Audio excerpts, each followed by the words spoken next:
이 아파트는 싼값을 했다. 무슨 소재로 지어졌는지 1층에서 울리는 알람 소리에 잠에서 깼다.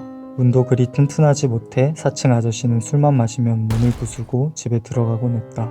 엘리베이터도 꽤 낡아 자주 고장이 났었다.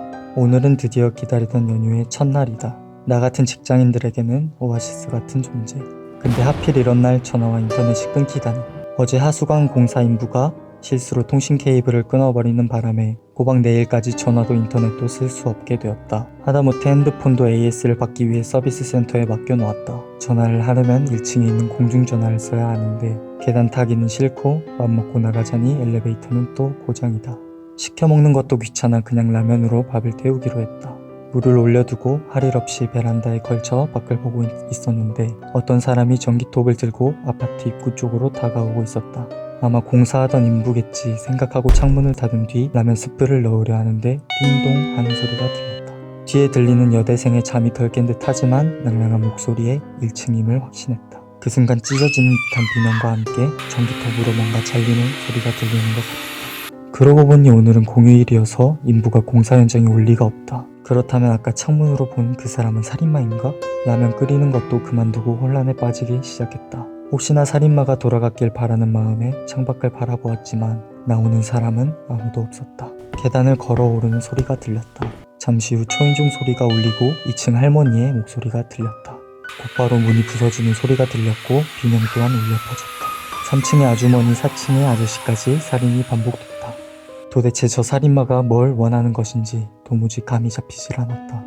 그리고 어떻게 탈출할지 구해줄 사람은 없는지 이런저런 생각에 빠졌다. 그러는 와중에 살인마는 5층에 다다랐다. 초인종을 누르고 잠시 후 비명은 안 들리고 정적만 흐르자 그가 다시 초인종을 누르는 소리가 들렸고 정적이 흐리자 계단 소리가 들렸다. 아, 이놈은 초인종을 누르고 사람이 있는지 없는지를 확인한 후 문을 부수고 살인을 하는구나 라는 생각이 스쳐 지나갔다. 조용히만 있으면 그냥 지나가겠구나. 비겁하지만 나는 그렇게라도 살 수 있다는 생각에 마음이 조금 놓였다.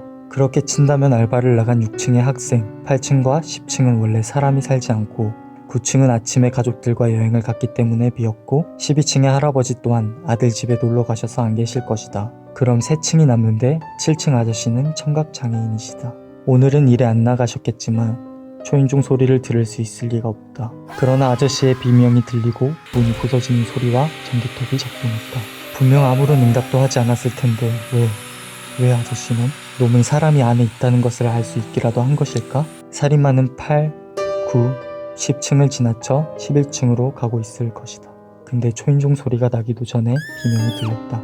아마 나처럼 상황 판단을 하고 도망치려다 계단에서 마주친 것이 틀림없다. 그리고 내 층에 우리 집 문 앞에 다다랐다. 울리는 초인종 소리에 나는 숨을 죽인 채 현관을 바라보았다. 그때 갑자기 우유 투입구에 뭔가 쑥 하고 들어왔다. 그것은 사람의 팔이었다. 정확하게는 여대생의 손. 특이한 네일 아트만 봐도 알 수 있었다. 반사적으로 비명을 지르려다 겨우 입을 틀어막았고 다른 사람들과 특히 7층 아저씨가 왜 당했는지 알 것 같았다. 나는 다시 숨을 참았다. 그러더니 계단 오르는 소리가 들렸다. 위는 옥상인데 그걸 알면 돌아가지 않을까? 그 녀석이 나갔는지 확인하기 위해 베란다 쪽을 바라보았고 난 비명을 참을 수 없었다. 1층 여대생의 잘린 목이 밧줄로 묶인 채 옥상과 연결되어 있었고 입과 코에서 아직 피가 흘러나오고 있었다. 그리고 문이 부서지는 소리가 들렸다.